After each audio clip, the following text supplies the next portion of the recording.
Welcome to Table Manners, the show that uses daily items on dining tables to discuss science concepts. We use models, analogies, or new novel experiments to rediscuss science. Table Manners.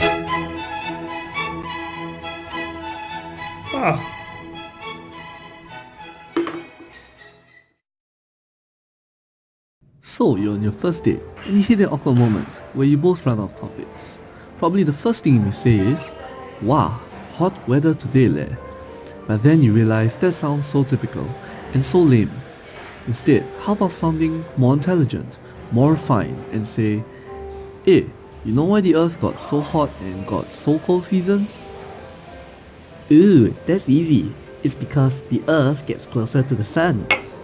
Nope, the earth does travel in an oval shape around the sun. But the difference in distance between the earth's nearest and furthest distance from the sun is only about 3%. That's a very small amount, by the way, so the distance has nothing to do with causing the seasons. Ooh, then why the seasons?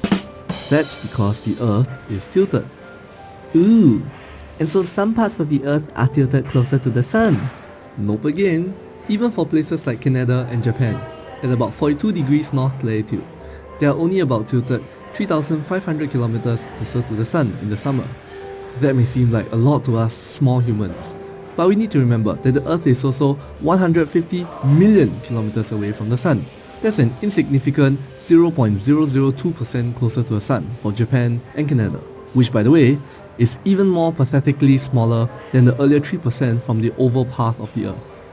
The tilt of the earth, which is about 23 degrees, but that's not important for our discussions. Anyways, the tilt of the earth changes the angle at which the sunlight hits the ground. The earth still tilts the same way no matter which part of the path it is around the sun. Let's look at the northern part of the earth for simplicity. In the winter, the northern part is tilted away from the sun, and so the sunlight seems to just barely scrape it. In the summer, the northern part is tilted towards the sun, and so the sunlight has a more direct, steeper angle to hit the northern part. Ooh, what do angles have to do with the amount of sunlight?